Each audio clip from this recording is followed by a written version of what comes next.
they were looking at the epidemic levels of asthma and allergies in Finland. In Finland, they had sterilized their homes. They keep their windows closed, doors closed. They clean everything to kill 99.9% of bacteria, not understanding that basically 90% of what we are is bacteria. Germs play a significant role in programming our immune system. You can take a synthetic one a day and you'll absorb some of it. Compare it dollar for dollar and you spend $30 on this one a day multivitamin versus $40 on a whole food. You're gonna absorb a whole lot more from that whole food one, because you'd have to take a whole handful of these to even get a fraction of what you get. If you could only take one supplement every day without question, Really? this would be the one. I mean, there's other important nutrients, vitamin D and magnesium and all great nutrients. But if I'm on a desert island, I'm saying you can only take one. Without question, this is the one.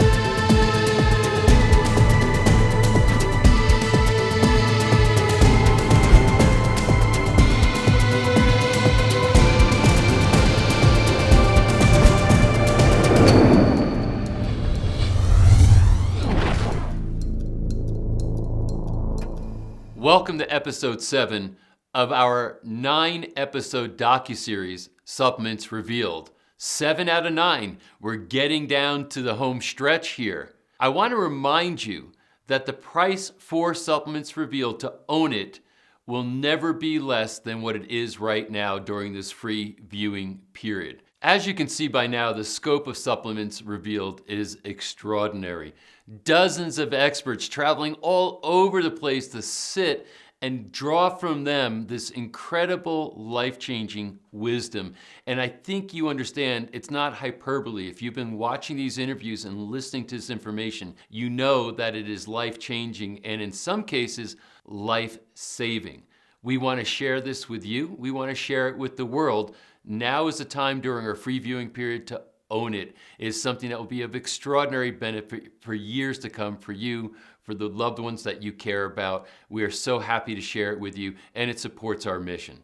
So here we are in episode 7, another very, very important episode with information that you can't get anywhere else. It's unique. Our agenda has been unique. We've traveled far and wide to get to these people and bring them to you.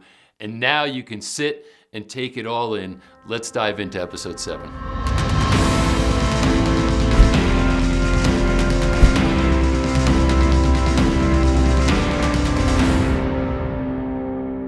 An important objective of Supplements Revealed was to be able to dissect what are good supplements, what are not good supplements, what things are serving me, what things should I be avoiding. In the world of probiotics, there are some hotly contested issues. Probiotics are extremely important for your health and for the health of your family. We wanted to get a scientist who's done a lot of research in this area to talk to us about this, and you're going to learn some of these distinctions. Gut health expert and research scientist Kiran Krishnan talks to us about this all-important topic and does make very bold distinctions on what to look for when it comes to your gut microbiome and the products that can support it. Kiran, thanks for your time today. I'm looking forward to this conversation. Thank you for having me. This is something I've been looking forward to because it's so important to get this information out there. So, how did you get involved in the work you're doing today? What got you there? So first of all, I was born a super nerd, I think. A super nerd. Super Not nerd. just a nerd, but a super nerd. Okay. People always ask me, what's your superpower? That's a new thing people talk about, right? My superpower has always been being a super nerd that can talk to humans, right? And so taking complex ideas and really boiling it down to what's really important and then deconstructing it to make it practical for people. Yeah. My mom's a doctor. My dad was a microelectronics engineer with 200 U.S. patents behind his name. Wow. So clearly they came from very analytical minds. I remember being a kid in Malaysia when I grew up in Malaysia and India, going to her clinic and watching her do procedures. So I always knew that I wanted to be in the medical or science field. Mm-hmm. When I got to college, I saw a movie that actually projected me into the microbiology field. What movie? So that movie was the movie with Dustin Hoffman and can't remember, Rene Russo. It was called Outbreak. Oh, yeah. Remember that movie? Yes, Yeah, sure, they sure. were chasing a virus around, and I remember the first week of school, I said, that's what I want to do. I want to chase bacteria and viruses. That's a super nerd talking, right? And so the very next day, I went and registered at the School of Microbiology, Department of Medicine, and fell in love with the idea of microbes and microbes ruling everything we do, everything that happens to us, everything that happens in the world around us. So that's how I got into the microbiology field, and it's made sense ever since. So what's interesting is that I think in large part, culturally, there's like this war on germs, right? Yes. And that comes back, from maybe the introduction of penicillin, and now we're going to conquer these germs, we're going to eradicate them, we're going to sterilize everything, and nobody's going to have diseases anymore. And pretty much a catastrophic idea. Absolutely. I mean, there's something called the hygiene hypothesis, right? That's really very well documented, very well illustrated how that actually leads to more problems in our system, in our body, in our ability to interact with the world around us, because germs play a significant role in programming our immune system. A great example of that is a study just finished in Finland. They were looking at the epidemic levels of asthma and allergies in Finland. They also knew that about 100 kilometers away there was a town in Russia that, for the most part, culturally very similar people, similar environment, same kind of food. The difference is in Russia, in that part of Russia, they had very low levels of allergies, asthma, and all that in kids. And they did a long-term study to figure out what is the difference. It's only 100 kilometers apart. The big difference was in Finland, they had sterilized their homes. They keep their windows closed, doors closed. They clean everything to kill 99.9% of bacteria, like we're used to hearing. And in the Russian homes, they kept the doors open, the windows open more. They didn't sterilize their home.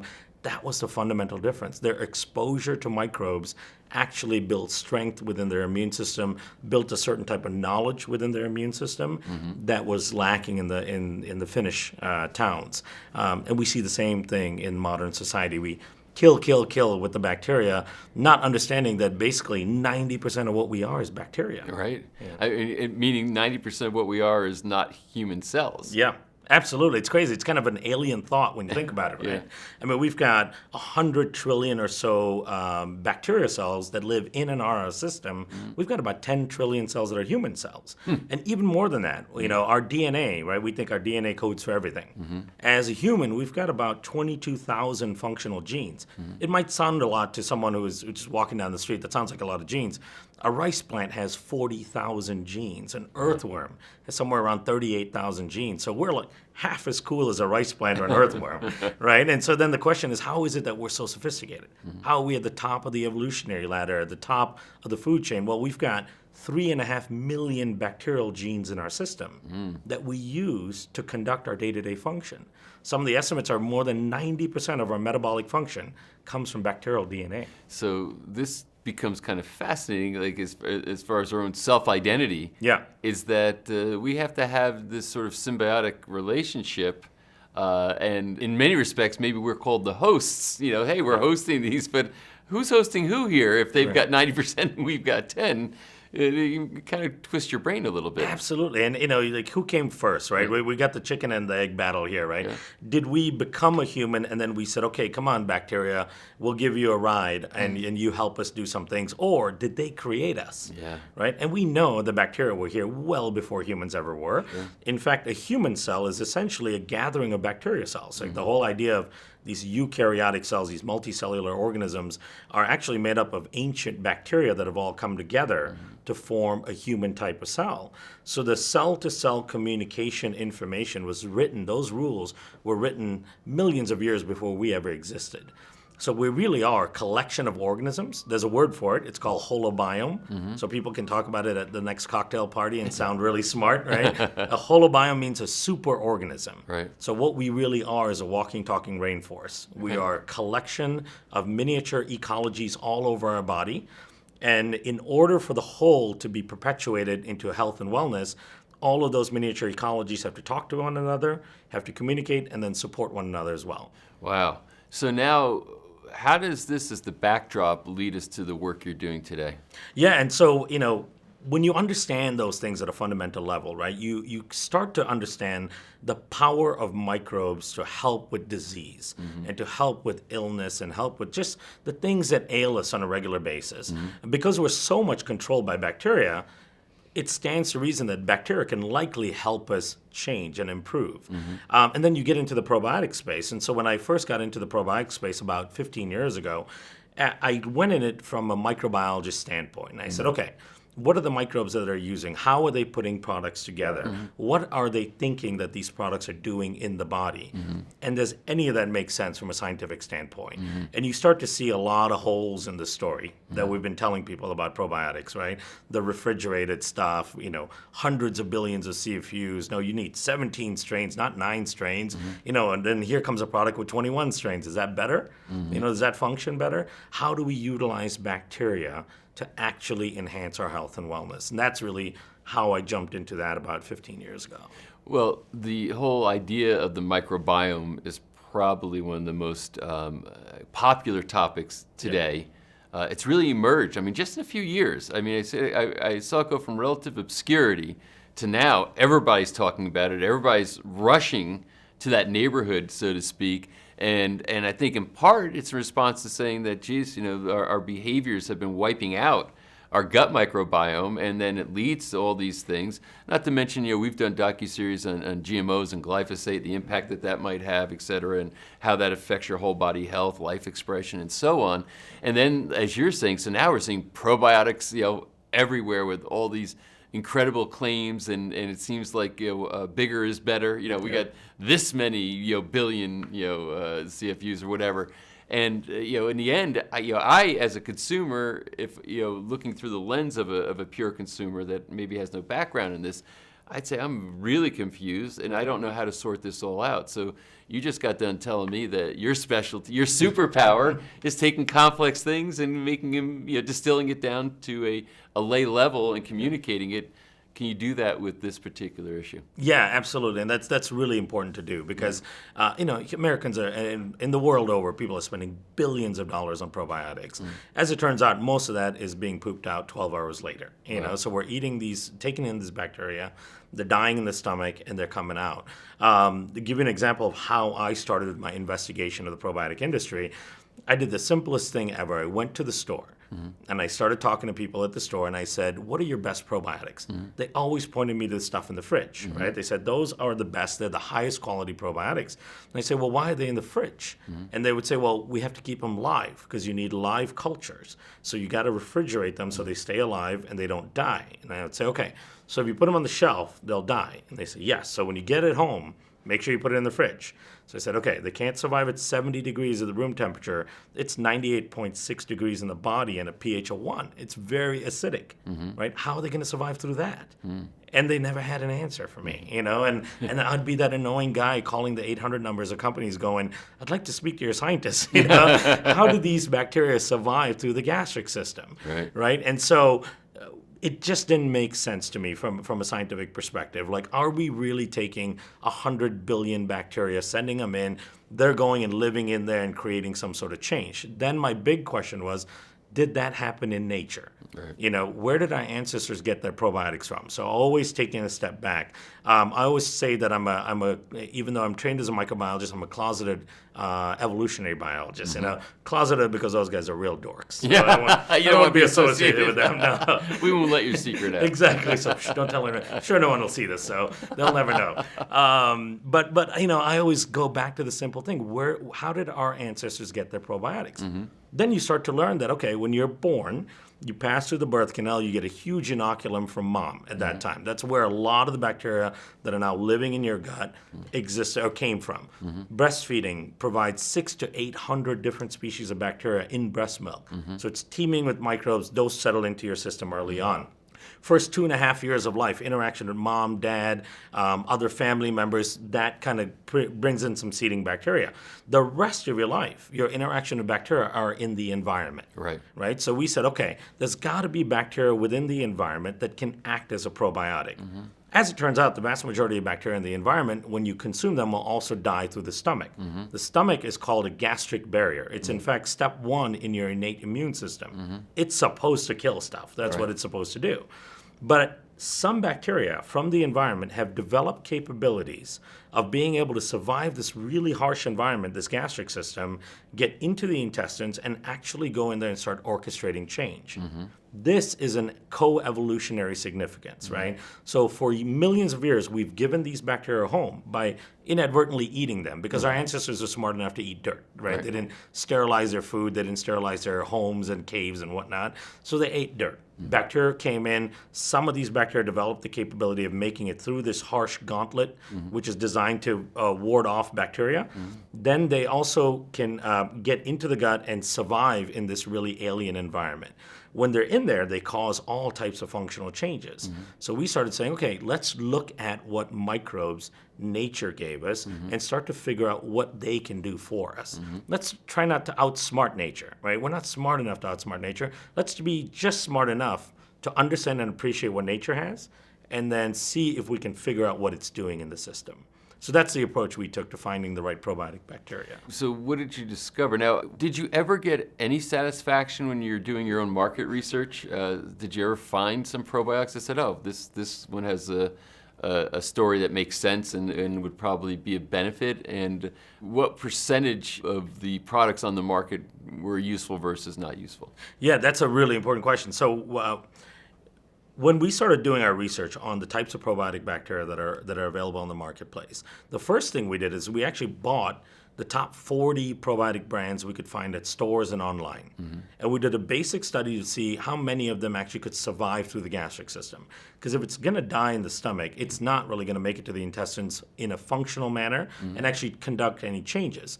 We found that the top 40 brands that we found and we tested, about 98 to 99% of them all died in the stomach. Wow. Vast majority of them didn't even make it through. Wow. Right? So we said, okay, we've got a lot of dead bacteria going through. Now, we said, okay, is there some benefit to the dead bacteria? Maybe they don't need to be alive in order to create some sort of beneficial function. So we started digging into studies to see if dead bacteria cells actually had an impact. And as it turns out, there are some bacteria species that actually can afford some benefit even when they're dead. So we found a few products on the marketplace, about a half a dozen or so products that had very specific strains that when they are dead can actually confer some sort of benefit to the host. So we said, okay, here are 3 or 4 products, and as it turns out, those are the products that also had clinical trials behind them, right? The vast majority of products in the market have no clinical trials. Then the other ones that kind of made sense to us were products with Saccharomyces boulardii, which is a probiotic yeast, for example. Saccharomyces boulardii is a normal yeast that our ancestors would have come in contact with picking fruits and things like that. It lives naturally in the fruits. It can also survive through the gastric system, and it seems to have an impact within the gut. That particular probiotic yeast strain, has 400 plus clinical trials behind it. So we said, okay, that completely makes sense. But then when you look at the landscape of how many products are actually using those few things, we're looking at 1 to 2% at best. Wow. You know, and then you follow up. There was a study published in 2015 by University of California in the Journal of Nature. They took a whole bunch of probiotic products from the marketplace, from health food stores and online. They did DNA sequencing on the strains that were in the capsule. They wanted to see how many of the products that they tested had the right type of bacteria in the capsule than what was claimed on the label. Out of the 16 products they tested, only 1 had the right bacteria. Wow. This is published in the Journal of Nature, the #1 scientific publication, right? Very well done study. Nobody really knows about it, right? And it was published in 2015, I think. Does the FTC get involved? Like, especially when stuff like this gets published, they start to go say, "Hey, you're mislabeling here." Right. And you would think they would, right? And we've been waiting for that to happen, but it hasn't. And I'm not sure how or why it hasn't happened. Maybe the scale isn't big enough. I'm not sure. But this 15 out of 16 products had different bacteria in the capsule than what was claimed on the label. And here was the scary thing: they also found within the same bottle there was pill-to-pill variation. Meaning one pill would have certain types of bacteria, the other pill would have different bacteria in it. Wow. And here's what the scariest part about it all. These were all kids' probiotics, right? So moms and families are buying these probiotics because their kids are having immune issues, they're sick, they have colds and flus, and they think they're doing them something good, and they're giving them these products. They have no idea what's in the capsule. Do you find that this category of supplementation called probiotics is maybe one of the worst culprits in the varying categories of supplements that are out there? Boy, if that is extrapolated towards other sectors of the supplement industry, it starts to get pretty ugly pretty quick. Yeah, absolutely. If you think about any market, right? Imagine if 98% of the phones you bought never turned on. Yeah. Right? How long would a company last, right? Right. A lot of it is just because we didn't know anything about the gut. So, we talked about the human microbiome. So there was the National Institutes of Health launched the Human Microbiome Project back in 2007, I think it was. So we really didn't know what lived in our system until 2009, 2010. It was completely foreign to us, right? Yeah. We knew more about the bacteria that live 2,000 feet below the surface of the ocean than we did in our own intestines. So I think that one of the reasons why the probiotic industry has gone kind of astray on how they develop products is because they were doing so in the beginning in a vacuum of information. And then the mislabeling, there's a really great explanation for that. Number one, when you look at GMPs, which is good manufacturing practices in all of supplements, if I'm a company and I'm putting together a vitamin C product, right, and I call a distributor and I say, I need vitamin C, I'm putting it in a capsule. They'll send me a drum of stuff. I'll see the powder and I go, okay, they send me a C of A, certificate of analysis, that says this is vitamin C. But I can send that powder off to a third-party lab and have them verify that it is, in fact, vitamin C.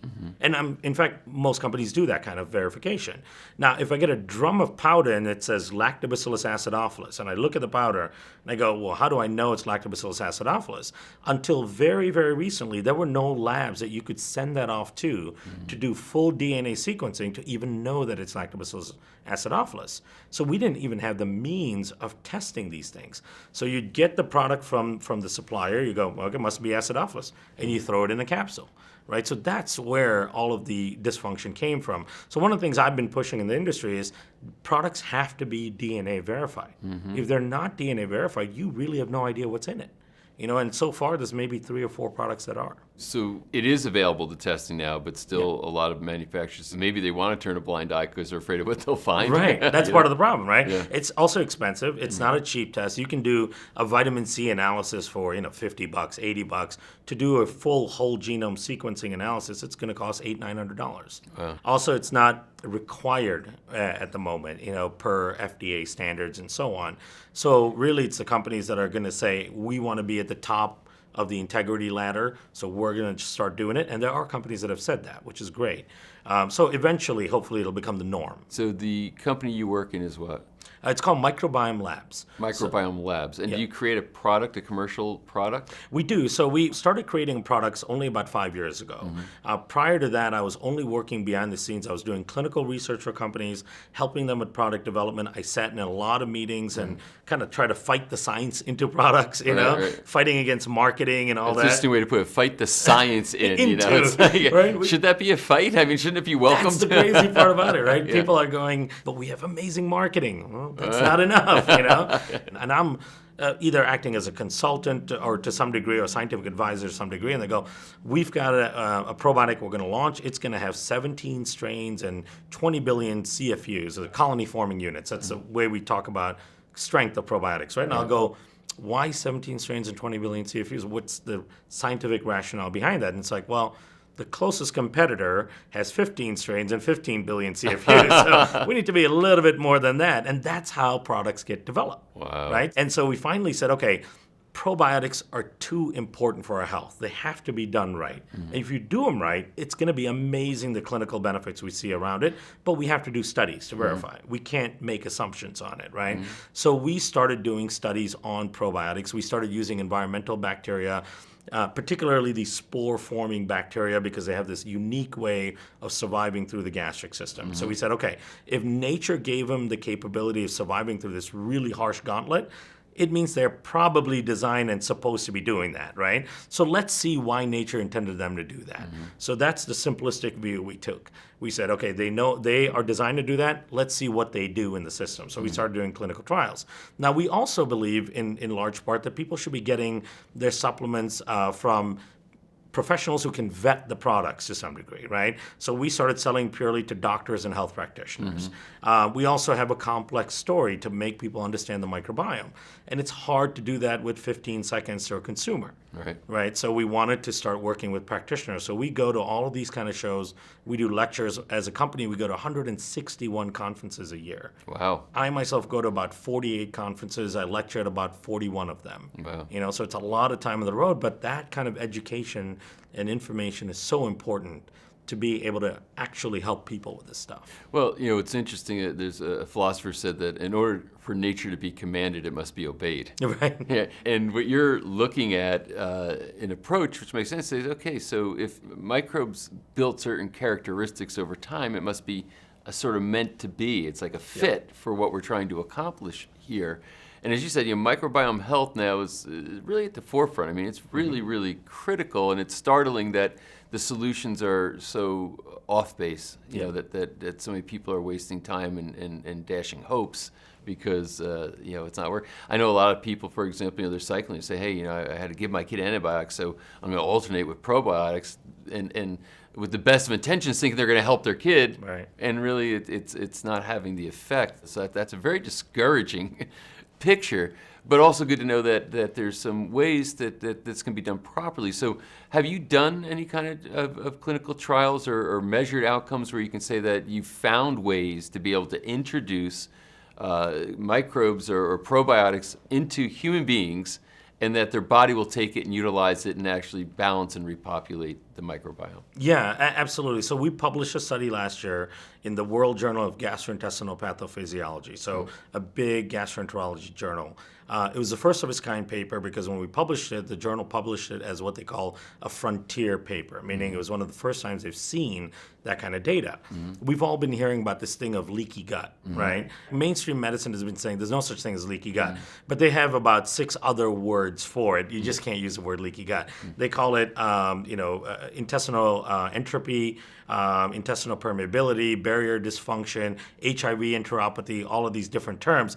It's all the same thing. Right. Basically, what we have is the lining of our intestines will dictate what is entering from the outside of the body, which is the tube that the food goes through in the intestines, to the inside of the body, which is a circulatory system. Right. There's this thin 1 cell thick lining called the intestinal epithelium. So it's basically just cells standing next to each other, shoulder to shoulder, saying we're going to let stuff through or we're not going to let stuff through. Of course, we don't want to let toxins in, bacterial components, viral components, mold toxins, all of these things that shouldn't be entering in and going into the blood system, because that can cause a lot of chronic inflammation. What is happening is that the ability of these soldier cells to stand together side by side and protect that barrier is determined by the types of microbes that live above it. And when the microbes are diminished by antibiotic use or GMO use or glyphosate, Roundup, all of these things that diminish microbes over time, these cells start to get dysfunctional.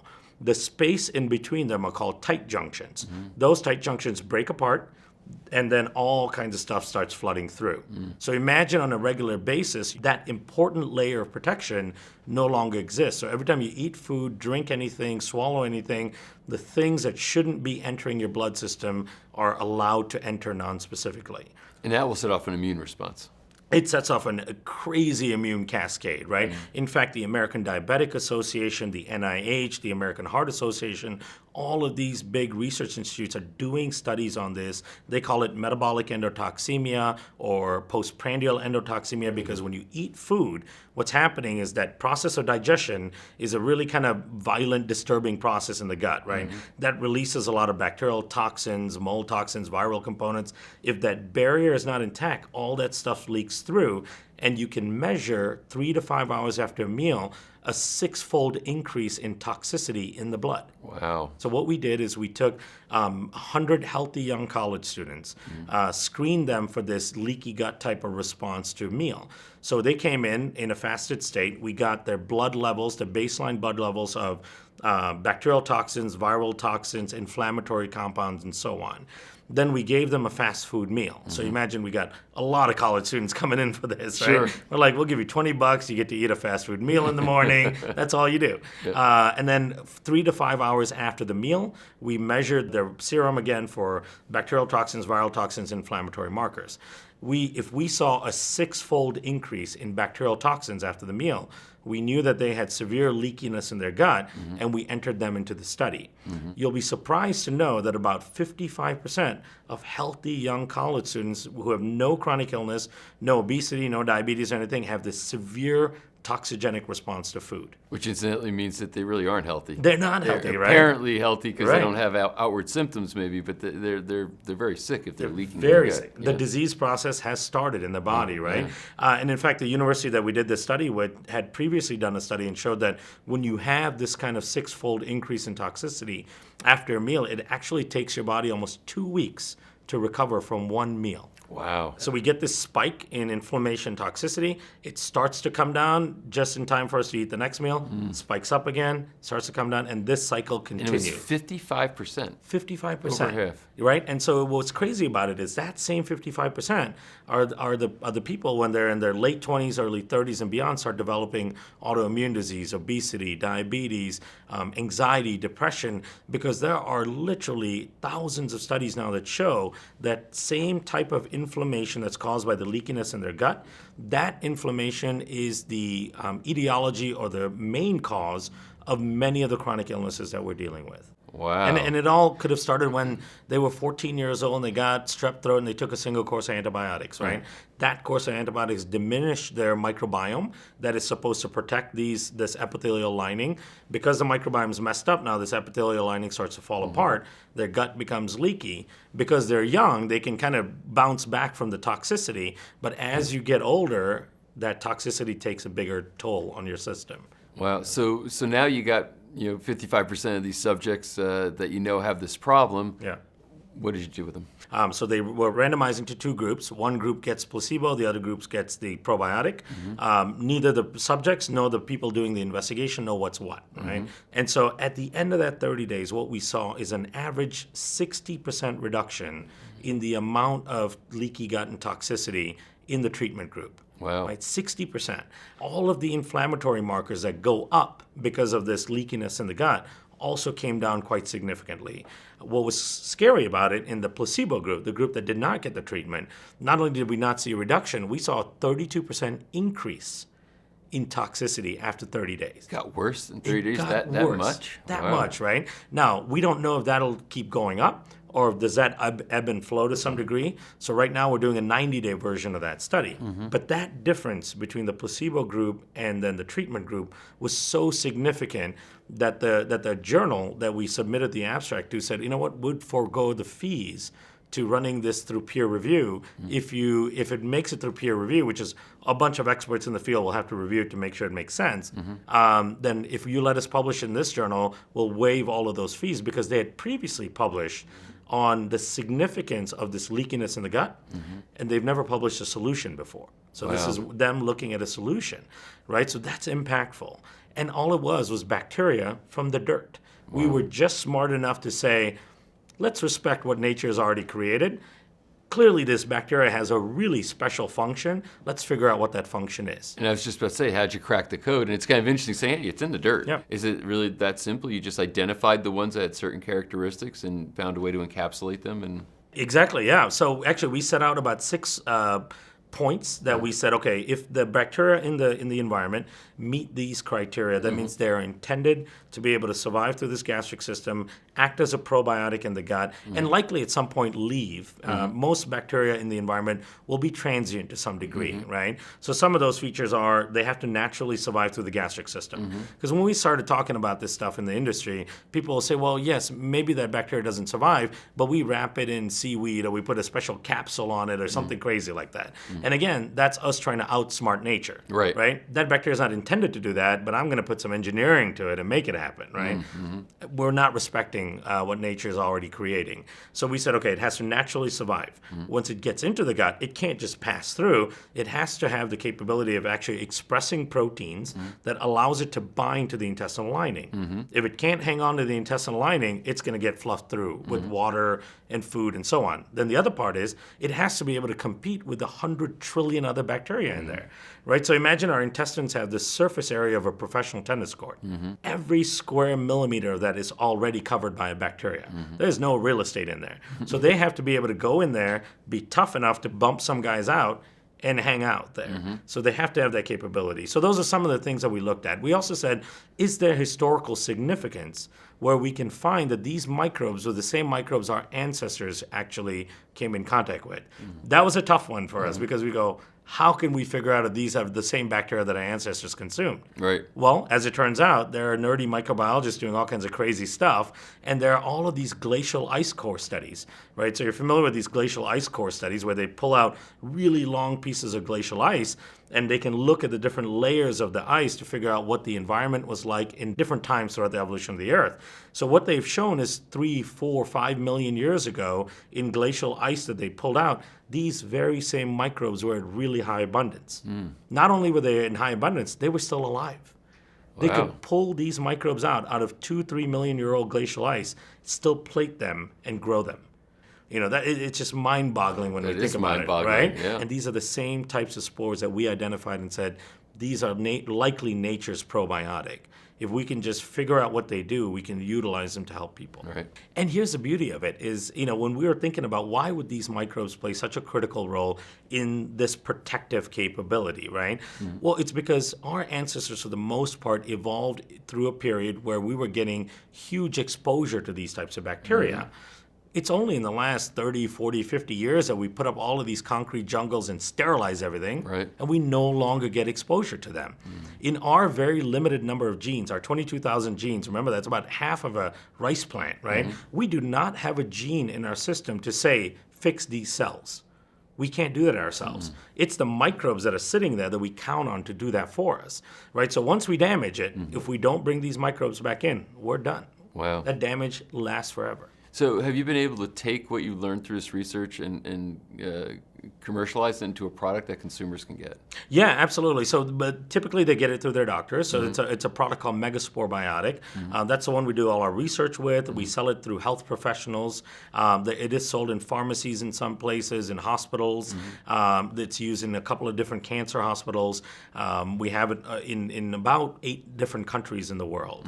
And as we generate more data, it's really kind of becoming more and more part of the normal medical treatment process for people. They're saying, we understand that the gut is implicated in your chronic illness.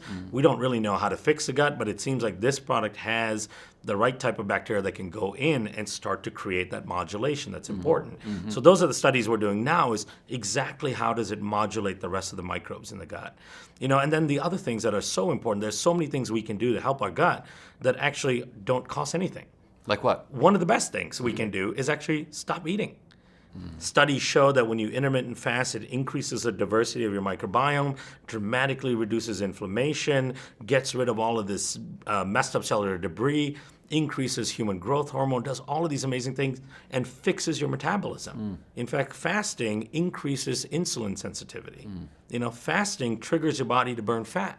So all of these things that we think about spending money on, one of the simplest things we can do is just stop spending money, hang out with people, and don't eat anything, So if we can do that, that's simple, right? And then increasing the diversity of your diet.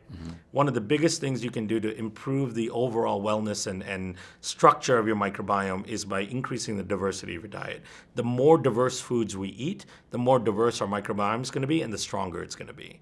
Our ancestors ate 600 to 800 different types of foods on an annual basis because they just ate what they could find. They were hunters, gatherers, foragers. They just ate whatever that was available to them. A healthy Westerner eats maybe 15 different types of foods. Wow. And then in addition to this, should we stop sterilizing everything? I mean, people are walking around, sterilizing their hands every 5 minutes and sterilizing their house completely and, don't want to roll around in the dirt or be out in the woods or what have you. So is that practice also something that's counter to trying to increase the diversity in your microbiome? Absolutely. So we have to start to learn that we are in constant osmosis with the microbial world around us. The more barriers we put up between us and the microbial world, the more we suffer eventually, right? And we have a microbiome cloud. This is very new data, meaning we all kind of share microbes, especially if we live in the same household. There was a study published just last year that showed where the researchers followed people who had a course of antibiotics, right?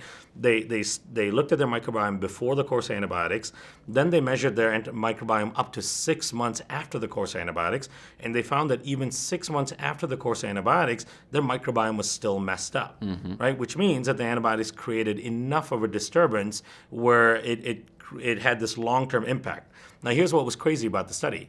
They also measured the microbiome of people that lived in that same household that did not take the antibiotics. Those people also saw the same disturbance in their microbiome. Wow. Isn't that crazy? Wow. So we share microbes quite intimately, and these were both platonic partners and intimate partners. So in our households, we have this microbiome cloud. And so if we have a couple of people that are not doing the right thing and then a couple of people that are striving to be good, they can hurt one another, and studies show that households that use chlorine-based cleaners and sterilize the home have kids with higher incidence rates of asthma and allergies and viral infections.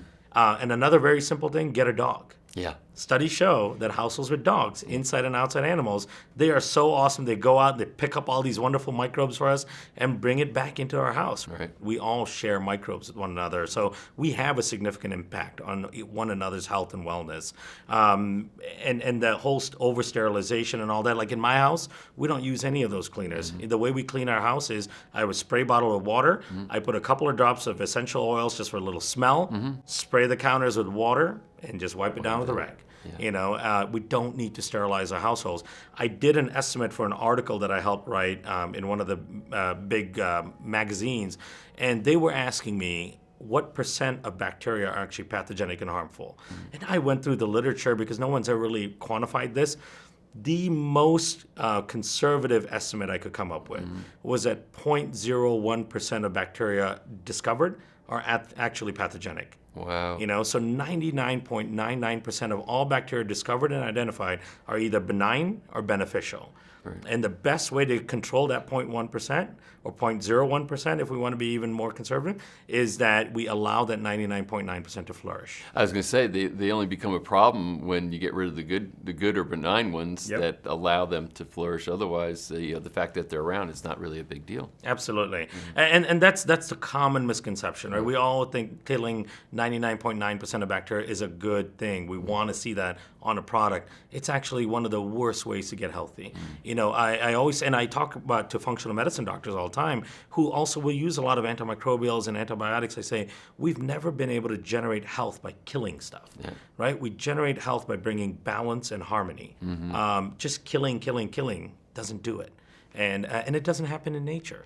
Our ancestors didn't walk around taking antimicrobials and all that stuff all the time, right? They got exposure to all of these microbes that went in there and created balance. So your enthusiasm for your work is certainly contagious. I could tell that you are geeky about this stuff, right? Oh my God. And I don't think you're going to slow down anytime soon, from what I could tell. There's no means. I mean, when I tell people I go to 45, 48 conferences a year, I lecture at 41, I probably do maybe 50 podcasts a year and at least 35 webinars. They're like, how do you sleep? And I go, well, take some spores, I fast, and then I'm just fueled by all kinds of amazing geekness to get this out there. But, at the end of the day, this is so important. This is like the basic fundamentals of health. Right? These microbes have been here for the longest time, way before humans ever have, and they have created us. Yeah. And if we can't understand and respect that, we're going to screw ourselves up even more than we already have. No question. So if somebody wants to learn more about your work, what website could they go to? Yeah, we'd love for them to come to microbiomelabs.com, labs with an S. We've got a lot of information on where I'm presenting next. If they go on YouTube, as it turns out, and I just found this out recently, if they put my name in YouTube, apparently there's hundreds and hundreds of videos of interviews and webinars and talks that I've done. I've been very fortunate to be able to do these kind of interviews issues, and people have been kind enough to put the information out there. I am so dedicated and focused on the education part, so I commit a lot of my time to going, here's all the information, guys, here's what we need to know. Again, that's my one and only superpower. I can't dance, I can't sing. I have no talents besides being a super nerd that can talk to humans. Well, you did a great job of doing that today, and so thank you very much for sharing your enthusiasm and your wisdom with us, and I'm sure a lot of people are going to benefit, so thank you. Yeah, my pleasure, and thank you for doing this, because this kind of information needs to get out to people. All the stuff I do means absolutely nothing if people don't see it and hear about it, right? So it's my honor, and thank you so much for doing this and allowing me to be part of it. It takes a lot of years to develop that kind of expertise, and that's the expertise that we look for in Supplements Revealed so that we can share it with you.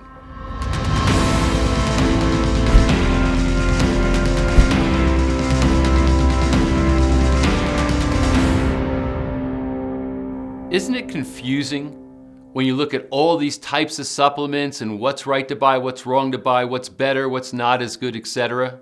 Many times, experts who have big academic backgrounds can sort of talk over our heads or maybe even make it a little bit more confusing. I liked my interview with Jonathan Hunsaker because we had a very simplified version of sort of the ascension of supplementation. Here's kind of the basic level, here's the next level up, from there. I found his model to be something that I could easily understand and wrap my head around so I can make better decisions. Really excited to share this interview with you. So Jonathan, thanks for taking this time, and I'm looking forward to having this conversation. Absolutely. Thanks for having me. So you've got an interesting background and have been involved in a lot of different things. I maybe would call you an entrepreneur that has had multiple experiences in your career. What got you into doing what you're doing now? Where to start? So let me be really clear. I'm not a doctor, not a scientist, not an academic. I'm actually a high school dropout. Mm-hmm. But I dropped out of high school to start my first business when I was 17. Mm-hmm. So that's 24 years ago. Mm-hmm. I've been in a lot of business ventures. I've learned a lot. One of the things I've gotten really good at is problem solving. Mm-hmm. And I think that's what a lot of entrepreneurs are, is they're just problem solvers. Right. And so in 2014, I had been in internet marketing for a while. I was really good at just getting masses of people motivated for different things. Mm-hmm. And so I was introduced to a gentleman, Ty Bollinger, and we started a project called The Truth About Cancer. Mm-hmm. And it was a phenomenal project. We were going to bring a lot of awareness to cancer, healing cancer, alternative treatments to cancer, different things like that. It was at that exact same time that I found out my girlfriend was pregnant with our oldest daughter. Mm-hmm. And so sometimes like life just comes and slaps you in the face all at once, right? And it was a wake-up call for me. I was 265 pounds. I was smoking over a pack of cigarettes a day. Wow. I was drinking 6-7 nights a week. I mean, I was really neglecting my health. I was very smart business-wise. I was still a good entrepreneur, but in terms of my personal health, it was really on the decline. So everything came together at that one time. It was like, I'm about to be a father. I've been given an opportunity. Do I want to partner up on this business venture to bring awareness to alternative health treatments and things like that? And so when I jumped and went all in, I mean, that's where everything started. So we started creating documentaries. I started learning a ton about health. And I mean, you have to keep in mind, I mean, I'm just like everybody else out there. So I was living very unhealthy. But I was listening to the doctors, I was listening to the scientists that we were interviewing. I was watching our documentaries right alongside the people that we were making them for and learning and implementing it. And so, I mean, that's really kind of my journey. That's what started my health journey in 2014. What was really interesting is in 2016, there was a recurring theme that kept coming up, and that was supplementation. What kind of supplements should we take? What supplements are healthy? We kept hearing the doctors talk about it, the scientists talk about it. We had a lot of people that were emailing us, what do you take? And that started me down the rabbit hole of supplements. And so I started looking into supplements. We started thinking, who can we recommend? Who can we refer? Started talking to other scientists. And before you know it, there weren't a whole lot that were worthy of our recommendation. And as we went down the rabbit hole even deeper, it just opened up a whole can of worms to the point to where we felt the best thing that we could do was create our own supplement line and actually hire our own doctors, hire our own formulators, and create the supplements that we wanted to take based off of all the knowledge that we learned that wasn't already out there on the market. What were the things that you found that you said, hey, I don't like this about certain supplements? So if I'm watching this right now and I'm trying to choose supplements that are out there, what are the things, I guess let's start with what don't you want? What kind of things are you trying to avoid? Absolutely. So let's kind of create a hierarchy of supplements, of probably the least expensive and least effective up to the probably most expensive and most effective of supplements. Right? So at the very bottom, you have your synthetics. These are the one-a-days that you find in your local grocery store, the ones you see commercials being run, seeing commercials on TV, they're running ads for them. They're all made from synthetic ingredients, and so your body does not recognize them. It's not very bioavailable. A lot of times it passes right through you. One of the good ways to determine are you actually absorbing the nutrients in that supplement is what's the color of your urine afterwards. If it's that bright yellow, it's all just passing through you. Your body is not. So that's not a sign, wow, look, there's really something in here. It's a sign that, wow, it's not getting absorbed. Exactly. Okay. That your body's not using it. And so in the industry, we talk about bioavailability. Right. So, and that's what that is. How much of it is being absorbed and used by your body. So at the very low level, you have your synthetics. Right. Up above that, you're going to have a whole food supplement. A whole food supplement is great. I mean, it's taken from a mushroom that's just been dried out and concentrated and put into a capsule, and now you're getting a high dose of that mushroom. It's great because it's whole food. Your body can recognize it. There's not a whole lot of allergens and things like that come with it, unless you're allergic to mushrooms already. Right. So there's nothing synthetic there. You have your whole food. To go a step above whole food, you want to do an organic whole food supplement. It's really important to think about organic versus not organic when it comes to your supplements, because if it's not organic, that means it's been sprayed with pesticides and herbicides and insecticides, which we all know is poison. We've seen all the lawsuits that are coming out now against glyphosate and Roundup and all of that.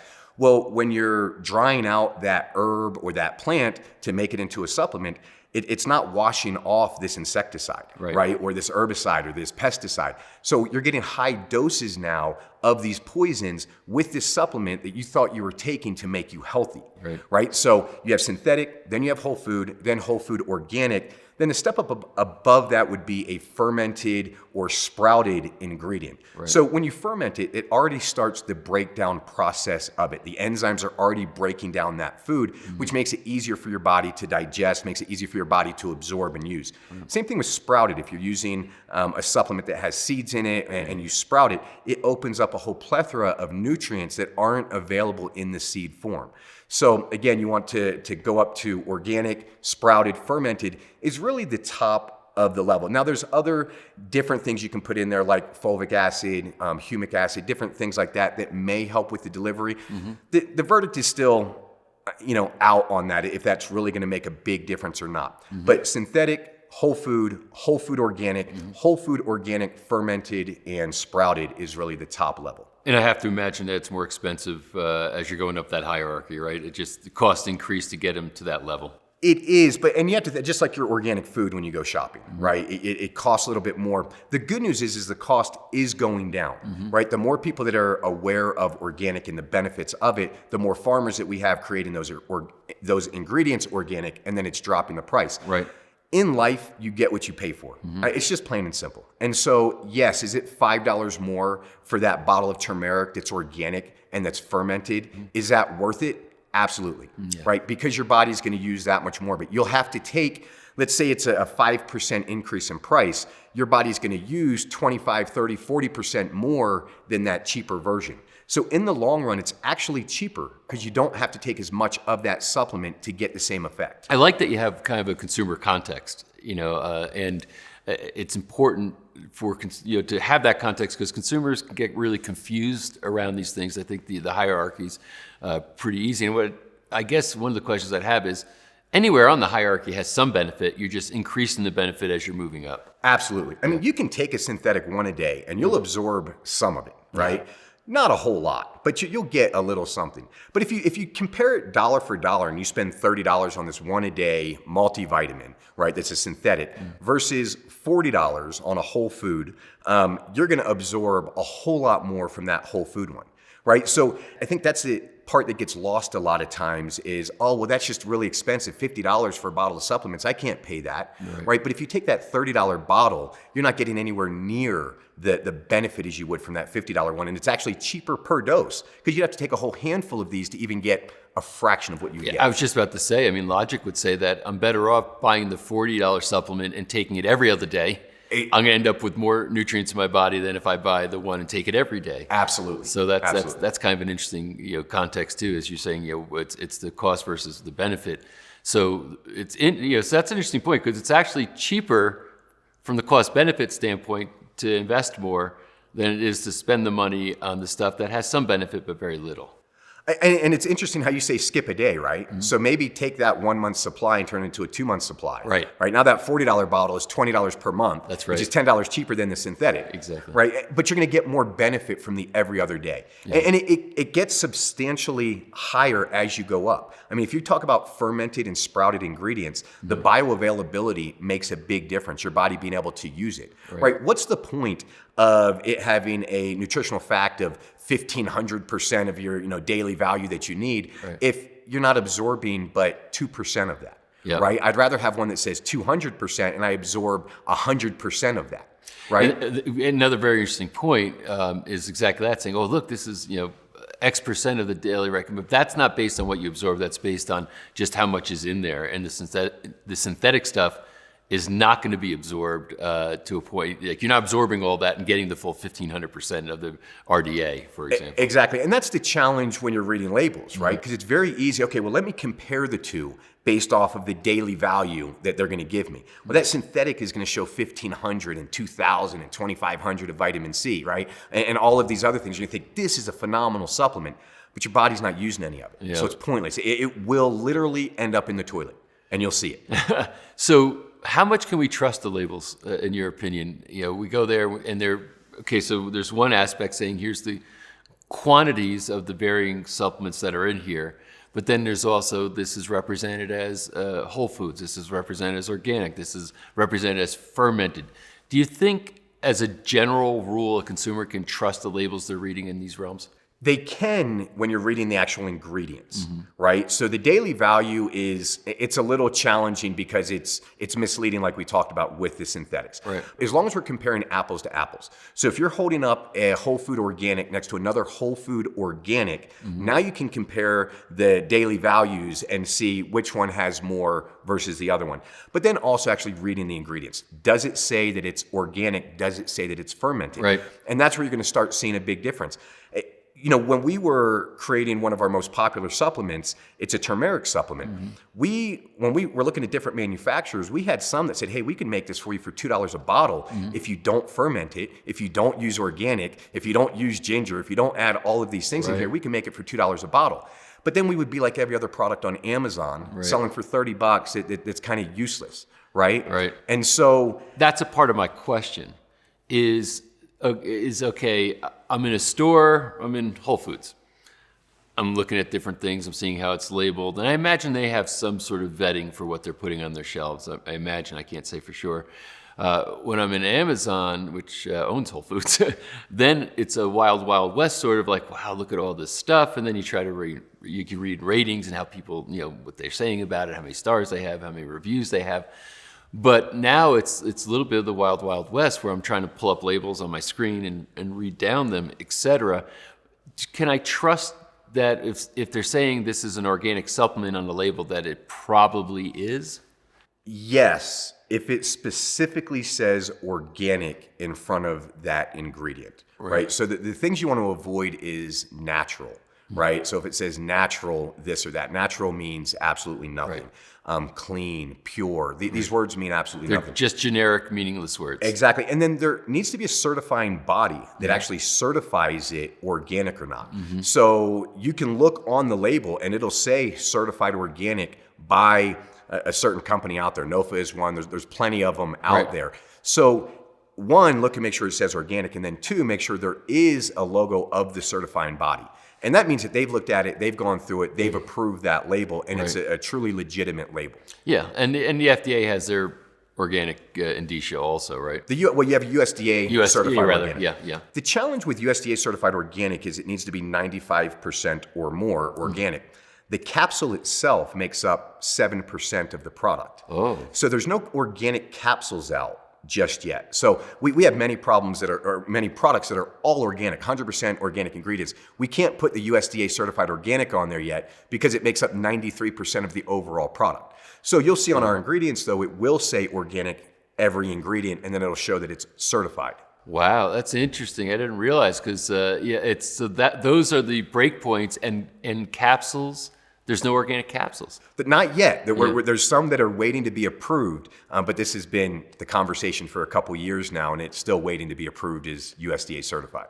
That's an interesting nuance I haven't heard before. So that kind of adds to the intrigue of this whole thing. Absolutely. Now, one thing you can find is you can find tablets, Yeah. right? So the difference between a capsule is the ingredients are powder form. They're inside of, a vegetarian capsule, right? That encapsulates it. It dissolves once it's in your stomach. Right. Then you have a tablet, which is really compressed together. The challenge is the bioavailability between a tablet and a capsule, right? And so you can get USDA certified organic tablets, but just that whole manufacturing process. They don't break down as well? Yeah, they don't break down as well. Your body doesn't use it as well. So that can say USDA certified organic. But again, we're talking bioavailability, and it's why we generally go towards either capsules or liquid. So, and I guess liquid would be easier to get organic because it's liquid. Exactly. Yeah, Exactly. As far as the USDA is concerned. So there's so many different people promulgating, advocating. This is the new greatest supplement, and this is why turmeric, being one, and others. What do you think that are legitimately foundational supplements that people need to take that are not fads? A multivitamin, daily multivitamin, hands down, would be the top recommendation. If you're only going to take one, take a good multivitamin. It's likely going to be several capsules, right, to get enough nutrients in there. The reason being, listen, a supplement is not going to cure you. It's not going to fix you. It's just to supplement your diet, right? What are these ingredients? What are these nutrients, these vitamins, these minerals, these things that you're not getting in your regular diet?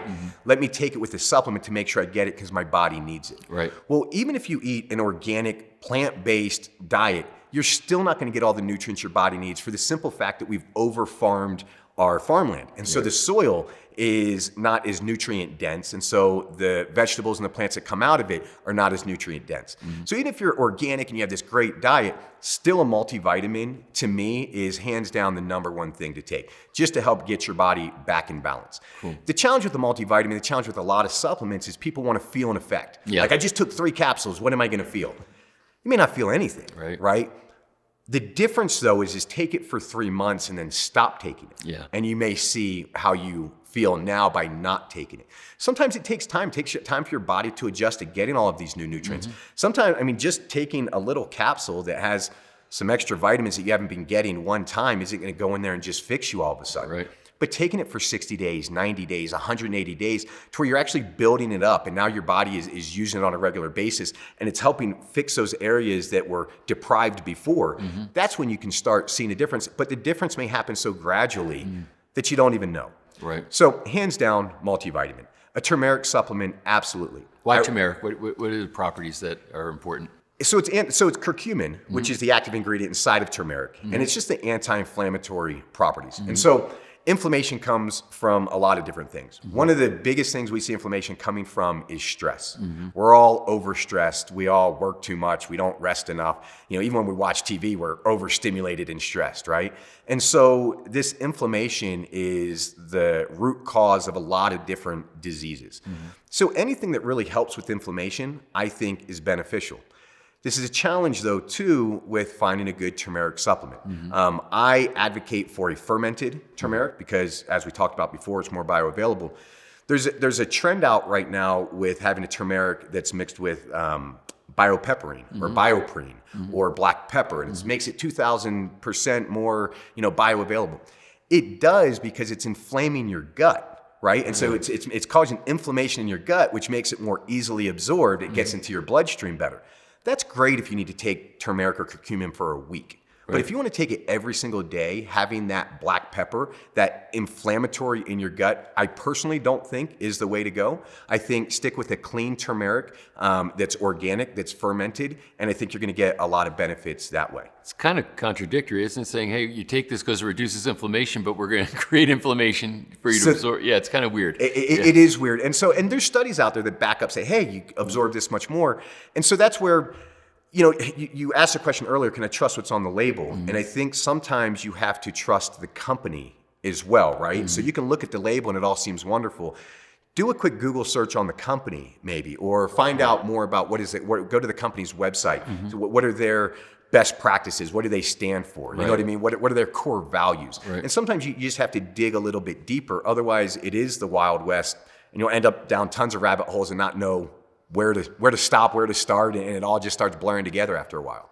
So you got turmeric, you got a multivitamin. Any other things that you think are staples? So collagen, I think collagen is a no-brainer. Yeah. A clean collagen makes a difference. A multi-collagen. So collagen makes up 70% of the proteins in our body.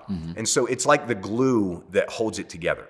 And we start making less collagen. We start producing less collagen from about the age 20 to 25. And it starts dropping by 1% per year. Wow. So by the time you're 40, you're making 15 to 20% less collagen producing it than you were when you were 20, 25 years old. Well, that's why my skin is sagging, right? That's why we start having other problems. Our joints start hurting. So using a collagen supplement is a no-brainer, in my opinion, to really help make up for what your body is not producing on its own. So the older you get, the more important I think it is to take a collagen supplement. The thing with a collagen supplement also is, do you have adequate vitamin C? So in order for your body to produce collagen, you need to have enough vitamin C to even produce it. Well, it's the same thing with absorbing it. If you're deficient in vitamin C and you're taking a collagen supplement, it does nothing for you. Your body's not going to be able to use it the same way. So I suggest either a collagen supplement that has vitamin C in it already, or making sure that you're getting adequate vitamin C with your collagen supplement. So yeah, that's interesting. The kind of the synergies between varying supplements, right? Because it could be, hey, I'm getting this, but a lot of times there's codependencies, like you're describing, between collagen and vitamin C. And I imagine you really need smart formulators that understand the biochemistry to be able to make sure that things are there. It's like D3 and K2 is probably similar in that respect, and other such things. Yeah, absolutely. And so that's where you can start making up on your price point as well, right? So if I buy a cheap collagen and a cheap vitamin C, it's going to be the same amount as buying a higher quality collagen that already has vitamin C in it. Right. And now you're not having to take two cheaper supplements that are probably cheaply made and cheaper ingredients and all of that. The same comes true with other blends, right? So speaking from our own brand, our turmeric also has ginger in it because they're synergistic. They're in the same family. Ginger helps the absorption of turmeric, and it has its own anti-inflammatory properties. We also have ashwagandha that's mixed in there. Vitamin D is in there. We have mushrooms in there as well for the fermentation. So you can do blends of a high quality supplement, and that'll help save, because if you were to buy them all individually, now you're talking $100, $150. Right. But if blended together, high quality, it costs you $50. Maybe it's $5 more than the next cheaper one. But the benefits are 10x what you would get. Yeah, so blends, it's interesting. So blends can actually save you money because you are getting things in one place rather than have to get them from multiple places. That's an interesting strategy for a consumer to understand. And I guess, very often, there's so much to know. I studied this stuff in school. I've spoken to a lot of really smart people, who this is their careers, they're in this. And, it's still hard to keep it all in your head and remember what works with what. And I think that's back to maybe going to the website, because typically I have to imagine a company is going to kind of give you their philosophy and premises behind a blend that they've made, why they put these things together and what it means to you. So I guess for the consumer, they have to take some responsibility for reading the stuff, understanding it, and deciding what's right for them. You have to, right? We have to start taking a little bit more responsibility as consumers. And there's no lack of information, right? There's an abundance of information. Sometimes that's the challenge. But yes, the blends make a big difference. Go search out the website, see what the company stands for, see why they're doing these blends. It can save you money in several ways. It's not that you're going to get 3 or 4 or 5 supplements all in one, but the main ingredient may be absorbed that much more and used more because of the other ingredients that are included in that supplement. right? So there's a few different ways you can look at the blends. One is, oh, well, now I don't need to buy a ginger, I don't need to buy a turmeric, I don't need to buy a vitamin D, I don't need to buy an ashwagandha. Right. But you can also look at, well, the ashwagandha, the ginger, the fermented, the mushrooms in there make the turmeric more bioavailable, Right. and it delivers it to your body better. So now you're getting even more benefit from that main ingredient. One of the interesting things that, and maybe you could speak this from your personal experience, is that people get into this, they want to turn their lives around. They're struggling with health problems, and they decided it's time to move forward. You started to say that, you used to smoke, a lot of cigarettes on a daily basis. Your weight was not where it should be. You probably weren't exercising so much. Nope. Yet you kind of like turned this all around and got on a regimen and new routines. And it seems like you haven't like turned back. In other words, that you're on this track now. This is the new you, new identity. So what advice would you give to people who are trying to overcome themselves? Saying I've been bad for a while and I want to turn this around. Yeah, it's a great question.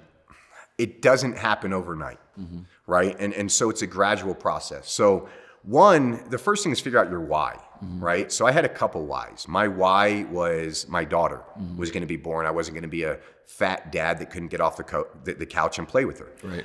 My other why is I wasn't going to be a hypocrite, right? I wasn't going to release documentaries about living a healthy lifestyle, and especially ones around cancer, and I smoke and I'm unhealthy, right? And then the third why was for me, right? I'm just generally happier in the state of my body now versus what it was before. So you got to find your why. The second thing is take time, right? It's not going to happen overnight. If it happens overnight, the chances of going back overnight are that much easier and that much greater, right? So if you're on a weight loss journey and it takes you a year to lose 30 pounds, there's a lot higher likelihood that 30 pounds stays off for the next 10 years than going on, some crash diet, keto diet, watermelon diet, whatever diet, and you lose 30 pounds in a month, right? And all of a sudden I've lost my 30 pounds. In 2 months, that 30 pounds is right back on because you haven't made the lifestyle changes that it takes over a year's time to consistently lose the weight. Right. It's the same thing too with supplements. We never recommend, don't just go out there and just buy 10 new supplements and start eating handfuls of supplements and all of a sudden you're gonna have tons of energy and grow huge muscles like Arnold and all of this, right?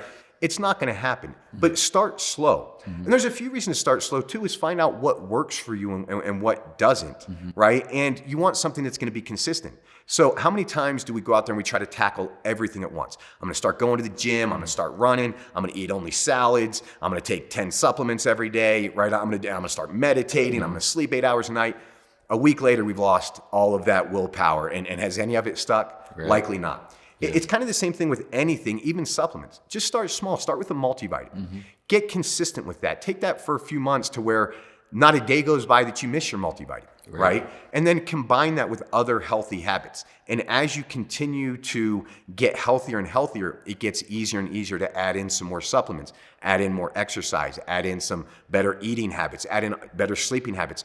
All of those things are better progressively than all at once. So basically, and I think it's really good advice, is build a little momentum, steps at a time, and then let it carry you as compared to jumping off the cliff and then climbing back up. Absolutely. And the one caveat I'll put there is, what's the biggest thing that's holding you back? And tackle that first. For me, it was smoking, right? I'd smoked for 20 years. And it was kind of like, eating healthy, sure, I could take that on. Sure, I could go exercise. I could do all these things, but I'm still smoking. So I'm kind of on the fence about, do you do little changes, over time, or do you find that really big one thing? Right. So what I don't advocate is trying to change 10 things at once. Right. I do advocate for changing the one biggest thing first. And for me, that was smoking. Because once I conquered that, everything else was conquerable because I was now a non-smoker. Well, yeah, I mean, I think it's a great question to ask yourself. What's the biggest leverage point for me? Right? Yeah. It might not be the easiest. Right. It's just the biggest. And obviously, if you're smoking, none of the other stuff really matters too much. You got to get that handled first. Exactly. Yeah. Exactly. Before we close, anything else you want to say? So we have to be responsible as a consumer. We need to do the research. And what I want to encourage people is not to fall into the hype of the marketing. A lot of supplement companies are phenomenal marketers, and they make these huge, bold promises, and they'll do this and they'll do that. And if it seems too good to be true, it likely is, right? So be smart and trust your gut and back away from, this company that makes tons of these claims and you're going to do all of this stuff to what's the reality. The reality is it's a supplement. It's a small part of your health journey. It's going to help, yes, but it's not going to fix everything. And if they're out there promising that it's going to make all these big, phenomenal changes, you're going to be left disappointed and, have less money than you did when you started. And that's when we went down the rabbit hole. I mean, that's what was very interesting is how dollar-driven everything was. And everything was all about margins, and everything was all about how cheaply can I make it, and then how good can I sell it. And so I just want to really reiterate the fact that do the research on the company, figure out what they stand for, read the labels, make sure it really does say organic, make sure it's a certifying body, make sure it all makes sense, make sure they're not, claiming that you're going to grow an extra foot or you're going to lose 80 pounds in a month, right? Any of these crazy claims, because they're out there and we all read them and we fall into it because we're desperate. We want to get healthier. We want something to have. We want to believe them. We want to believe them. And so I just want to throw caution out there to do your research and then start small, and you will see the benefits that you want. You will get benefits from supplementation. Just be smart about it. Well, Jonathan, a lot of really good, useful, practical stuff here. The hierarchy, of supplements from, synthetics all the way up to organic fermented supplements, really good. The idea of blends, I think, is something that is really good for a consumer to understand. How to break old habits or how to create new, healthier habits, which you have personal experience with. So I think these things really do, come together to kind of give somebody good framework from which to try to figure out how to take this wacky, crazy, confusing world of supplements and narrow it down and say, here's how I can make it work for me. So thanks so much for sharing all that. Absolutely. Thanks for having me. There's power in simplicity. I was really happy that we can identify these easy categories to put supplements in and make decisions about what it is that we want to buy and why we want to buy it. Thanks for watching this interview.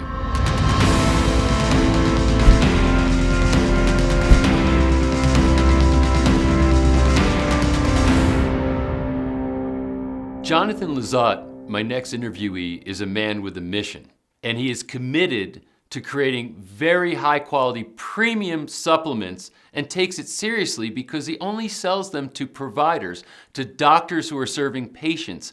And he knows that they're seeing people many times whose health is very compromised, so you can't be messing around. It's got to hit the mark.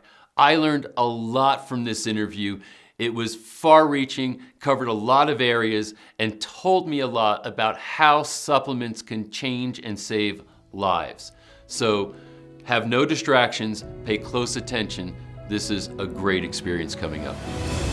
Jonathan, a lot of people have been saying great things about your company, so I'm now excited to get it directly from the horse's mouth. Great. So tell me about your background and how you got involved in this industry as a whole. Well, 30 years ago now, almost exactly, I was fortunate to get involved in the nutritional services industry first. So our company back then was providing a variety of different nutritional services, helping with things like weight loss and detox programs and a few other health conditions. And it started in that realm, and along the way, certainly we needed some nutritional products, and we worked with some great companies that provided some of the products for those offices.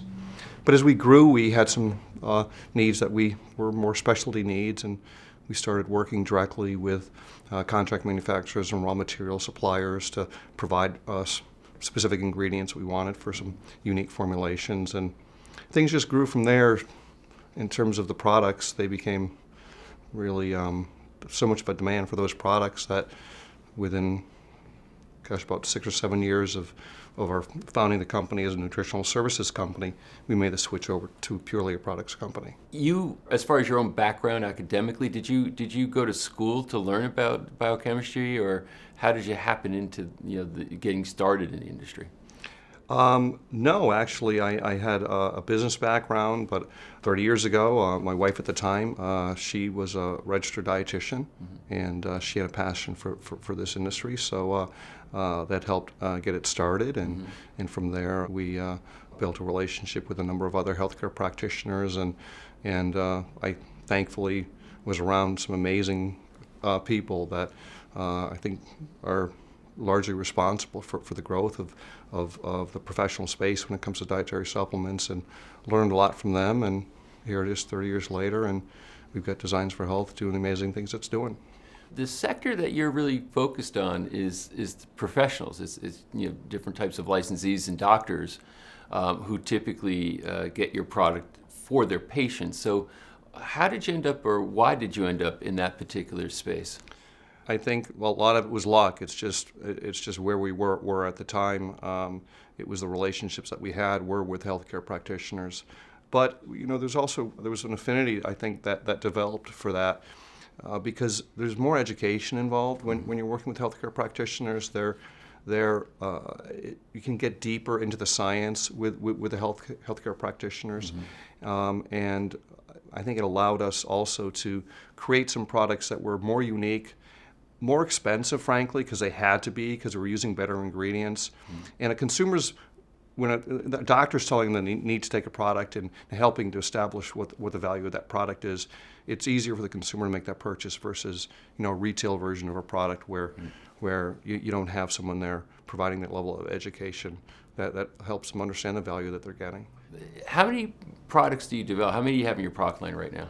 Over 300. Wow. Yeah. So 300 different formulations. 300 different formulations, you bet. And that, again, goes to which one's right for me, and that's why maybe it's a good idea to have some professional advice on this to make that determination. So maybe let's talk about the good and the bad, meaning what are some of the things that consumers should really be looking for in a supplement, and what are some of the things they should be avoiding? Wow. Well, there's certain ingredients, for instance, that I'm not a fan of, and I'll talk a little bit about synthetic nutrients. And I hate to make generalizations, and in some instances, maybe with some of the B vitamins, you have no choice but to have a synthetic version of it. But some of the nutrients, you do have choices. So I'll talk about folate right now. Most of the forms of the B vitamin, folate, that are in most products is a synthetic form that's called folic acid. And folic acid works as a B vitamin, preventing deficiency diseases that folate helps prevent. But as the synthetic form, higher doses of that actually, in some instances, may lead to, while folate can prevent cancers, high doses of folic acid, the synthetic form, it's possible they may be promoting some cancers. And that's kind of scary. So we don't use that synthetic form. We use a natural form of folate, 5-methyl tetrahydrofolate, which is the natural, again, what you'll find in broccoli or spinach or liver. So that's an example of the kind of thing that we do the research, I take the products, my family takes the products. I want to make sure that I'm getting the optimal forms of whatever the nutrient is. And that's one example of where we as a professional brand can use a material that costs, so folic acid is about $15 a kilo. 5-methyl tetrahydrofolate's about $10,000 a kilo. Wait, so the disparity between the synthetic form was how much a kilo? It's $15 a kilo for folic acid versus $10,000 a kilo. Wow. Yeah. Wow. So the extraction process to get it from food, it's pretty expensive to do. To produce that natural form of folate is a lot more expensive, and professional brands oftentimes are more expensive than the cheaper retail brands, and this is one of the reasons why. But it makes a difference. I choose not to eat any folic acid, and I think it's the right choice for me and my family and our patients, and one example. Yeah, I bet a rather dramatic example. You bet. And is there any reasonable value to taking some of this, some of the kind of box store multivitamins that are very cheap? Are they? Some people say, oh, that's just expensive urine. Some people say, no, that's got some real value to it. How do you see it?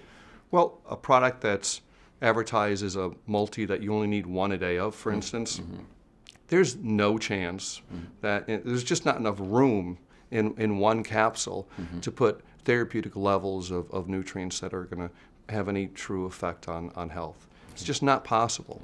So if it were, for instance, a multivitamin then no, I don't think there's a lot of value there. I think it is almost fair to say that something that is so low dose like that ends up being expensive urine. Yeah, so you see that there's some validity to that particular point of view.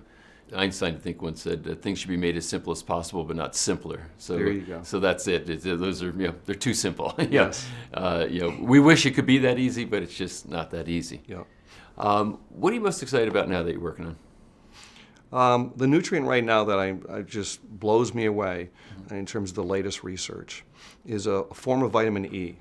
And it's the delta fraction of vitamin E. So there's 8 isomers of vitamin E. There's 4 isomers that are tocopherol. The most familiar form of vitamin E is alpha tocopherol. And then there's also 4 isomers that are tocotrienols. And of the tocotrienols, the most active isomer is delta tocotrienol. And just in January, there was research published. It's research that was sponsored by the country of Denmark. Denmark has socialized medicine. They're looking to save money. They're looking to treat their patients for a number of conditions, including cancer. And they've spent to date, I believe, over $30 million researching a form of delta tocotrienol from the annatto plant. And in their research, again, just published, I invite folks to take a look at it, they are extending the life, doubling the life of stage 4 ovarian cancer patients. This is profound. There's not one other nutrient that's ever been researched in humans where in a human cancer trial, there's been any significant effect on life expectancy. This nutrient, this delta tocotrienol, doubled the lives of these ovarian cancer patients. So think about it. Someone you love has ovarian cancer. And on the standard of care, they're given 9 months to live. How important to you would it be for it to be 18 months, 20 months, 24 months? This is what we're seeing with just the addition of this one nutrient. What blows me away is this research is released in January. Every major network in the country should have picked this up. If this were a drug, it'd be a multi-billion-dollar drug. Right. But unfortunately, our industry, it just seems, doesn't get the attention that it deserves. But I'll tell you, with this one nutrient, I'm going to do everything that I can to get the word out, because it is a life-changing nutrient. Was there any discussion in the article or in the research as to why they think this is happening? Why with somebody with this particular cancer is seeing life extension? Well, we know from animal and some other human studies before that it actually isn't just ovarian. It seems that all forms of cancer. I know that for me personally, I take 600 milligrams a day. My dogs are on it, certainly all my family members, friends. So there was already adequate body of evidence before the Danish decided to start this research to suggest this was really a special nutrient and different. It just isn't a form of vitamin E that has much greater activity. For instance, the most common form I mentioned that people are familiar with is alpha tocopherol. It's interesting, alpha tocopherol is almost like that folic acid example I mentioned. Alpha tocopherol in small doses does a good job as vitamin A. If you take too much alpha tocopherol, it actually could potentiate cancers. Wow. And it's just some things that you need to know about nutrients. Not the case with delta tocotrienol. Delta tocotrienol really should be taken really without any alpha tocopherol. It can attenuate some of the benefits. So it just happens to be, of the 8 isomers, by far the most active and just have this unique ability. It's not just cancer, it's osteoporosis, it's heart disease. There's a trial on it with patients who have NAFLD, which is non-alcoholic fatty liver disease, where they studied the progression of the disease after 60 days of these people with NAFLD, and there was significant progress. So the level of disease dropped dramatically. But something else that they noticed in these patients was average weight loss was 20 pounds after 60 days. Wow. They weren't even looking for weight loss. Nobody changed their diet. Just like the cancer study, I've never seen a study on weight loss where the diet wasn't changed. Every study I see on weight loss on a nutrient, they always say, well, we had to put people on their standard diet, which of course, they're consuming less calories, so there's always weight loss. In this instance, there was no change in whatever people were already eating. All they did was take delta tocotrienol. And the average weight loss was 20 pounds after 60 days. Oh, by the way, they also cleared almost all their symptoms of the NAFLD that they had. Wow. So controlled research necessitates that they have a specific condition that they're looking at, to be able to see what the effect is. But you can extrapolate and say, okay, if we understand why this is working, it might not just be it's the ovarian cancer supplement, but it should have other beneficial impacts in the body that are yet to be studied. Yeah. And as you said, with liver, why weight loss? What is it? Does it cause the body to start burning fat, or do you have an idea about that? One of the things it does is it helps with stabilizing blood sugar. Mm-hmm. You have over 37 trillion cells in your body. Mm-hmm. Every one of those cells has a cell wall. It's with a phospholipid membrane. Mm-hmm. You need healthy cells, obviously. That membrane will be damaged or destroyed from free radicals, from oxidation. 97% of the needs that you have to protect that cell wall can only be provided by a form of vitamin E, any of those 8 isomers that I had mentioned. So you have to have vitamin E. That's why it's a vitamin. You have to have that or your cell walls degrade. I think most people would want the form that is 50 times more powerful than alpha tocopherol, for instance, and also has shown this anti-cancer protection. So it's all the way down to the cell level. There's this need that's a unique need that can only be served by this one antioxidant.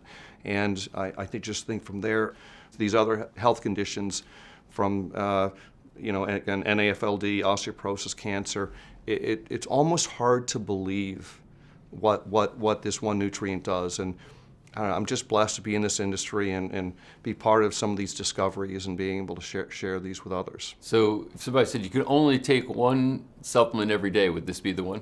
If you could only take one supplement every day, without question, really, this would be the one. That clear? There's not a day that I miss taking this nutrient. Again, everyone I love takes this every day. I mean, there's other important nutrients. Sure. There's vitamin D and magnesium and all great nutrients. But if I'm on a desert island, I'm saying you can only take one, without question, this is the one. So amounts, now vitamin E is fat soluble, and as you were saying earlier, you can take too much and it becomes a problem. What is the right range for an adult for this particular supplement? I personally take 600 milligrams a day. Mm-hmm. The research also points if you take too much of this annatto-source tocotrienol at one time, more than 300 milligrams at a time, that the absorption is kind of a competition for absorption in the gut, and you get less benefit. So I would recommend people take 150 to 300 milligrams a day in that range, twice a day. So, for instance, we have a 150 milligram cap. There's some companies that have a 75 milligram, a 125. So I would take one or two of those at a time, twice a day. I think that's ideal dosing. In the cancer study trial that I mentioned, that was 900 milligrams. Wow. So 3 times a day, those cancer patients took 300 milligrams, and their life expectancy more than doubled. Wow. So this is isn't that an amazing yeah. statement? I mean, I've looked at a lot of supplement research over the years, and I've never seen a study that kind of gets there. So that's very, very exciting. People, they can go to PubMed, they can look up annatto tocotrienol and ovarian cancer, they'll see the study. You seem to refer to two forms, annatto and a delta form of this. So are they the same thing, different things? Yeah, so annatto refers to the annatto plant. It's a South American plant. Mm-hmm. And the annatto plant provides a form of tocotrienol that is mostly delta tocotrienol. Mm-hmm. It's 90% delta, 10% gamma. Gamma tocotrienol is a wonderful form of tocotrienol too. So I sometimes use the term interchangeably because only the annatto plant, as far as any other source of tocotrienol in the world, only annatto has this very high percentage of the delta, and it's also free of any alpha tocopherol. There are other sources of tocotrienol, like from palm, but it's got alpha tocopherol in it, which attenuates these benefits that I described. So I won't consume palm tocotrienol, I won't consume rice. I'll only eat annatto-source tocotrienol, which is very high in the delta fraction. Now, if I'm kind of the consumer, I come in, I have maybe a fairly healthy lifestyle, because I think people who go for supplements usually are a little bit conscious about their lifestyle. But I really want to go to some foundational items. What do you think some of the bedrocks are that you offer? Well, minerals, magnesium and zinc are two examples of minerals that are relatively hard to get in the diet. Magnesium probably more than even zinc. And I think supplementing both magnesium and zinc is very, very important. Are there forms that are, some forms that are better than others in those realms? Yeah, so I like a chelated form of both of those nutrients. So these chelated forms, especially in the case of magnesium can cause loose stools, a little bit of digestive discomfort. If you take like a magnesium oxide, then you can't take much of it. You'll definitely feel it in the gut. When you take like a magnesium glycinate, a truly chelated form, you won't have that intestinal distress, and it's more bioavailable. So that's a good idea with magnesium. Zinc also, there are chelated forms of zinc that are preferable, and it's a great immunity nutrient and can provide some other benefits. And again, just one that's somewhat difficult to get in the diet, I think is important to supplement. So beyond that, I think vitamin D is a great choice, and people should be measuring their levels and making sure that they're supplementing to maintain adequate levels. And then from there, I recommend folks do work with someone, with a healthcare practitioner that can point to other directions. So for men's health, there's some great prostate products. For women's health, there's certainly products that can help with variety of conditions. PCOS, you can go down the list of some other conditions that are important to women. A good multi, something again that I also take to cover the bases, but again, a good multi isn't something that can fit into one pill that you take a day. So it's great to spend some time with someone who has that experience and can work with the individual and find out what's uniquely the right choices for them. There's kind of a couple of schools of thought. You have the people who say, hey, I'm just doing this for general health and wellness, as far as that's my intention and protocol, for taking supplements and putting together a budget to purchase them. Other people are really saying, I've got a health disorder, maybe even a disease, and it requires, I want to do nutritional therapy. Do you put those into two different categories in your mind, or how do you see that? No, I agree. That's absolutely the case. Yeah. So is that true of your formulation? And sometimes you're saying, hey, I'm formulating specifically for certain conditions, and I'm formulating other times for lifestyle and wellness. Without question. Okay. So we have neurological disorder products. We have gut health products. So go to joint health, right? So there's very specific therapeutic approaches using our products that are, again, a great example of when you should be working with a healthcare practitioner. Are you finding that people with specific types of ailments can get solutions through nutritional therapy? Without a doubt. So let's say someone with depression, they don't have a Prozac deficiency. That's not why they have depression, right? There are nutritional deficiencies that can lead to that condition. And with the right healthcare practitioner, you can identify those nutrients, those vitamins, things that you need to live that are the real cause of the problem. In my own case, lower back pain. I'm active, I play golf, I play hockey, snow ski, and it used to be the case where I didn't supplement as much magnesium as I do right now. Right around 40, I realized that if I don't supplement enough magnesium, then I can't barely get out of bed. I mean, my back pain's so bad. So it had to do with the fact that magnesium helps the muscles relax. And I needed to make sure I had adequate storage, or I couldn't live the active lifestyle that I wanted. When you think of the millions of people that instead are taking an NSAID or some pharmaceutical to help with that pain's not related to an NSAID deficiency. Right. It's a magnesium deficiency. And our healthcare system desperately needs more integrative practitioners that understand this connection to help and address the tragedy of drug therapy where it's not appropriate. Certainly there are very appropriate uses of drug therapy, but there's many examples where nutritional therapy is by far a better choice. Maybe even going further with that, not only is it the wrong solution, like an NSAID that somebody might be taking for years to try to manage low back pain, but then that starts to create its own cascade of additional problems. Tears up your gut. Yeah. Leaky gut, Crohn's disease, everything else that happens, all because you had a sore back and you didn't take magnesium. How tragic is that? And then when those symptoms occur, more drugs, not supplementation, not get off of the drugs. So and then that can lead to, it's a really debilitated state of life. Yep.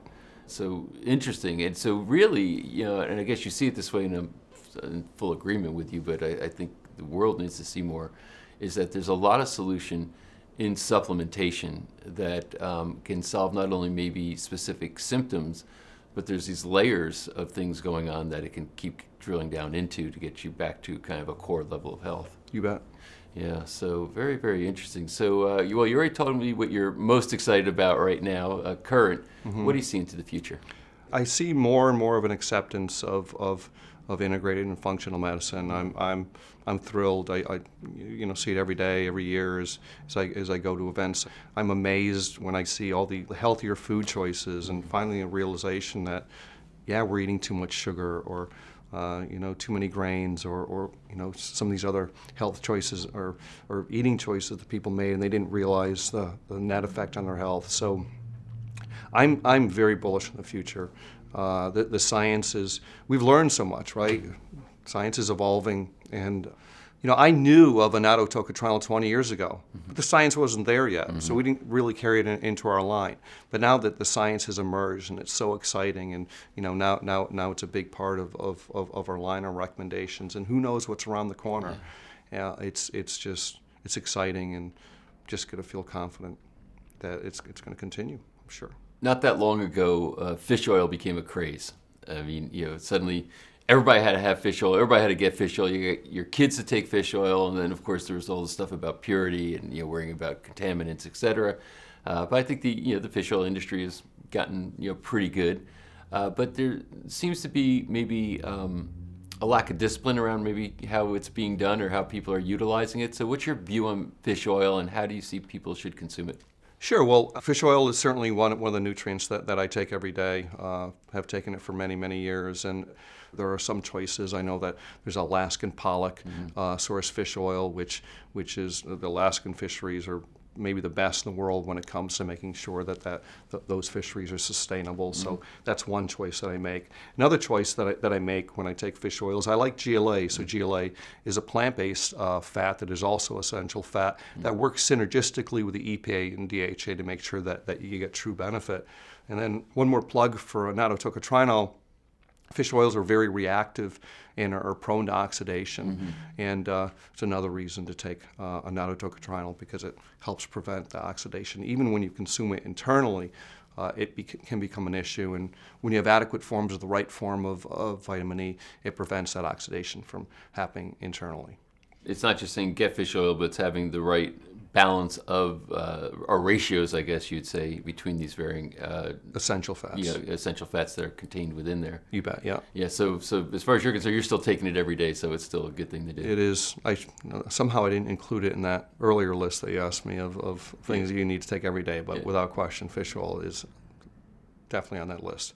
In my desert island example, I assumed I'm going to be able to eat fish, and there'll be sunlight, so I'll get vitamin D. Yeah. So, and that really is some of the ways to look at it, right? It's like, what can I just kind of get in my environment? And then and supplements are exactly that. Truth in labeling. It's a supplement. What do I need to supplement? You bet. So desert island. I guess if it was an igloo, it might be a different different point of view if you're trapped in that. Yeah. So Jonathan, very stimulating conversation, and also very exciting, relative to what's on the frontiers here, and looking at some of the new research that's supporting these nutrients that can literally change our lives and maybe even save our lives. So I really appreciate you taking the time to share that with us. You bet. This was fun. Thank you. The world needs a lot of people like Jonathan Lizotte, people who take great care to make sure that what they're doing is serving on the highest possible level. Thanks for watching.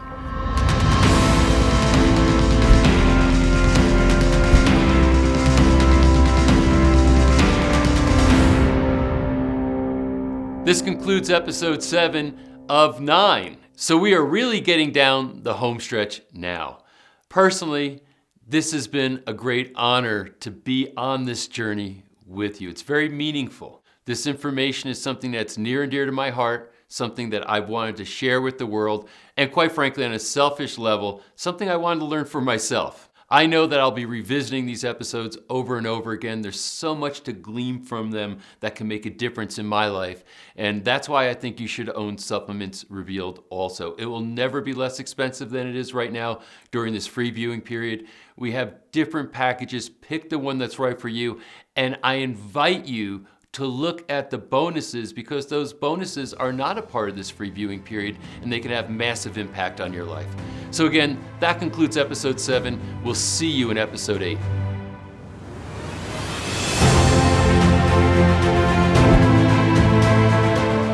Where's the evidence that this nutrient is going to work? How was the nutrient that was in that study extracted? Is that what I'm using when I give it to a patient? I see a much greater movement of the value of evidence-based natural formulations and dietary supplements and extractions being included in how doctors and other healthcare providers manage their patients.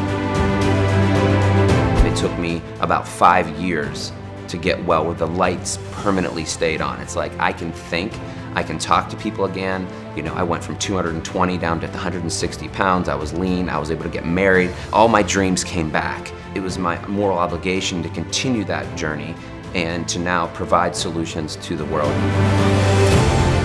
This is the first time in human history kids are dying before their parents, or even before their grandparents. Studies show now the use of antibiotics will be associated with obesity later, or even develop early cancer. And they're also getting conditions that only elderly used to get: coronary artery disease, diabetes, arthritis. But we're seeing them now in children, teens, and people in their 20s.